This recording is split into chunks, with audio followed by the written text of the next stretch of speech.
Hello hi welcome back this is Sagar zoology classes.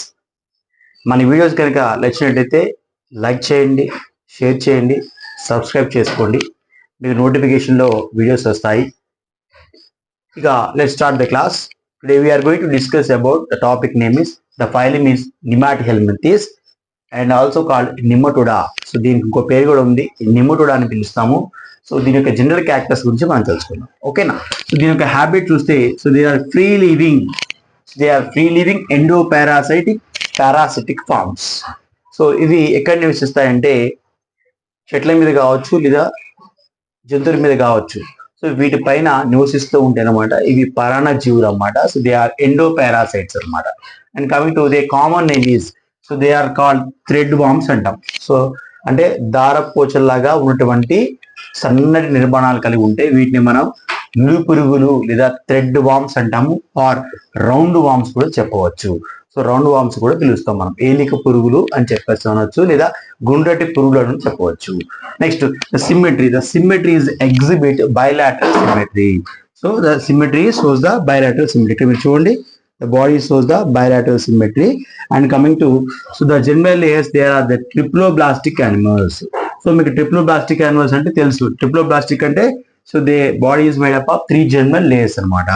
అదేవిధంగా the body wall is the cylindrical structure. So ఇక్కడ వాడి యొక్క body structure చూస్తే anterior నుండి posterior వరకు చూస్తే, so they are body is cylindrical structure కలిగి ఉంటాయి. అదేవిధంగా organ system level of organization, very very important. So the organ system level of organization is developed these organisms.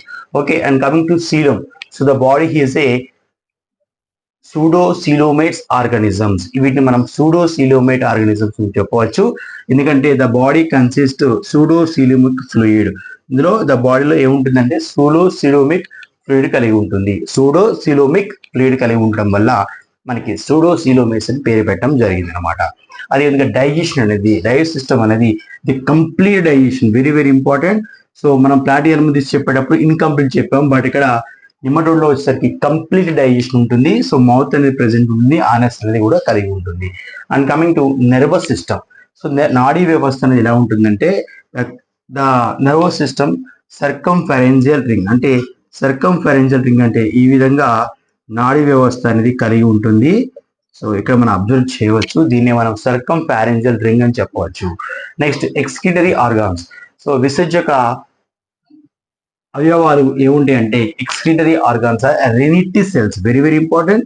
So if the ask the question from the NEET or MCET, so excretory organs present in the especially renity cells. Okay, and coming to reproduction, so the reproduction is very important. The sexes are separated, very very important. The sexes are separated, that means dioecious.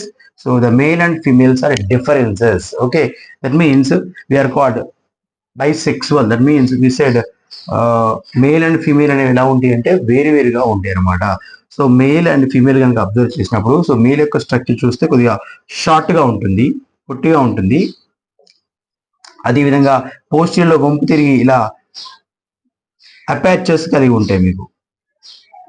వీటిని మనం spicules అంటాం అన్నమాట. Unequal స్పికిల్స్ కలిగి ఉంటే for the copulation పనికి వస్తే male. అదేవిధంగా female ఎలా ఉంటుంటే లాంగ్ గా ఉంటే, అదేవిధంగా కాయిల్డ్ అయి ఉంటుంది, ఇట్లా పోస్టర్ అనేది ఇలా కాయిల్ కలిగి ఉంటుంది. సో దీన్ని ఫీమేల్ స్ట్రక్చర్ అంటాం అనమాట. సో మేల్ కి ఫీమేల్ కి డిఫరెంట్ ఏంటంటే, సో మేల్ అనేది షార్ట్ గా ఉంటే ఫీమేల్ అనేవి లాంగ్ గా కనిపిస్తూ ఉంటాయి అనమాట. సో ఇది అబ్జర్వ్ చేయాలి. అదేవిధంగా డెవలప్మెంట్ అనేది ఇట్స్ మేబీ డైరెక్ట్ డెవలప్మెంట్ జరుగుతుంది, ప్రత్యక్ష అభివృద్ధి జరుగుతుంది. అదేవిధంగా దీని యొక్క క్లాసెస్ ఏంటంటే రెండు క్లాసెస్ ఉన్నాయి. దీని యొక్క క్లాసిఫికేషన్ చూసుకుంటే, one is aphasmidia and second one is phasmidia. So aphasmidia అంటే ఏంటంటే the based on the phasmids. So the based on the phasmids బట్టి, అంటే యాంటీరియర్ రీజన్ లో వీటికి సెన్స్ ఆర్గన్స్ లాంటి యాంపిడ్స్ ప్లాస్మిడ్స్ అనేవి కలిగి ఉంటాయి. సో దాన్ని బేస్ చేసుకొని ఇక్కడ రెండు రకాలుగా చేయడం జరిగింది. అవి ఏంటంటే ప్లాస్మిడియాని బేస్ చేసుకొని ఏ ప్లాస్మిడియా అండ్ ప్లాస్మిడియా అని చెప్పడం జరిగింది. ఓకేనా. సో ఏ ప్లాస్మిడియాలో ఎగ్జాంపుల్ ఏంటంటే the phasmids are absent, very very important. ఏ ప్లాస్మిడియాలో ప్లాస్మిడ్స్ అనేవి ఉండవు కాబట్టి దీనికి example trichinella, trichuria, very very important. Trichuria is the best example of a plasmidia. And coming to plasmidia, plasmids అనేవి కలిగి ఉంటే the sense organs of the anterior region. So ఇది చూడండి ఎగ్జాంపుల్ ఆస్కారిస్, దీన్ని మనం రౌండ్ వామ్ అంటాం. అదేవిధంగా ఎంకైలోస్టోమాని మనం హుక్కు వామ్ అని పిలుస్తాము. ఓకేనా? సో అలా జాగ్రత్తగా గుర్తుపెట్టుకోండి. So very very important. ప్రతి ఒక్క ఎగ్జాంపుల్స్ అనేవి మ్యాచెస్ ఆఫ్ వాల్యూమ్స్ ఇస్తారు కాబట్టి నోట్ చేసుకోండి ప్రతిదీ. అదేవిధంగా ఒక్కసారి మీరు జనరల్ క్యారెక్టరిస్టిక్స్ చూసుకుంటే థ్రెడ్ వామ్స్ అంటాము, కామన్ గా బయలాటరల్ సిస్టమ్ ఉంటుంది, ట్రిప్లోబ్లాస్టిక్ యానిమల్స్ ఉంటాయి, సిలిండ్రికల్ షేప్ ఉంటుంది, organ system level of organization ఉంటుంది, pseudocoelomates and circumpharyngeal ring nervous system, అదేవిధంగా రెనిటీ సెల్స్ కలిగి ఉంటాయి. ఓకేనా? ఎగ్జాంపుల్స్ కూడా నోట్ చేసుకోండి. చూడండి ఇక్కడ ట్రైకినిలా, ట్రైక్యూరియా, ఆస్కారిస్ అండ్ ఎంకైలోస్టోమా. ఓకేనా? సో ఈ వీడియో కనుక మీకు నచ్చినట్టయితే లైక్ చేయండి, షేర్ చేయండి, మీ ఫ్రెండ్స్కి షేర్ చేసి సబ్స్క్రైబ్ చేయించండి. ఓకేనా? Thank you.